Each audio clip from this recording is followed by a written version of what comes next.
Hello নবম শ্রেণী বন্ধুরা, তোমাদের জন্য আজকে সুন্দর একটা অঙ্ক শিখাবো। যেহেতু নতুন কারিকুলামের ভিতরে আসছে, দেখো যে হচ্ছে ধারা, গুণাত্মক ধারা হইতে পারে, সেটা হচ্ছে যোগাত্মক ধারা হইতে পারে। এবং ধারার ভিতরে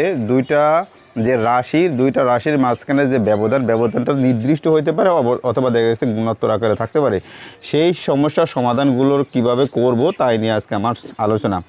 ছোট্ট আলোচনা থেকে তোমরা অবশ্যই শিখে নিতে পারবে যে কিভাবে আমরা সেখান থেকে গুণোত্তর ধারার যে রাশিগুলোর মান এবং হচ্ছে কততম পদের মান কত, সেটাও কিন্তু আমরা বের করে নিতে পারবো।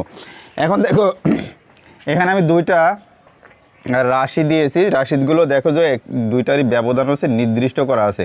যেমন প্রথমটার ক্ষেত্রে দেখো যে প্রথম রাশি হচ্ছে 1, তারপর হচ্ছে 3, তারপর হচ্ছে 5, তারপর 7, এরকম করে প্রত্যেকটা রাশির এখানে হচ্ছে ব্যবধান কিন্তু 2 করে। এখন 3 থেকে 1 বিয়োগ করলে কিন্তু 2 হয়, আবার হচ্ছে 5 থেকে যদি 3 বিয়োগ করি সেই ক্ষেত্রে কিন্তু 2 হয়। আমরা জানি, তোমরা আগেই জেনেছো যে প্রথম রাশি সবসময় আমরা ধরে থাকি হচ্ছে এ। প্রথম রাশিটা হচ্ছে সবসময় এ ইকুয়াল হচ্ছে, আমরা যদি প্রথমে এই অঙ্কটা করি, এ ইকুয়াল হচ্ছে 1। আর হচ্ছে সবসময় ব্যবধান হচ্ছে ডি, মানে হচ্ছে ডিফারেন্সটা কি 3 মাইনাস 1 ইকুয়াল হচ্ছে 2। সবসময় হচ্ছে ব্যবধানটা হচ্ছে 2।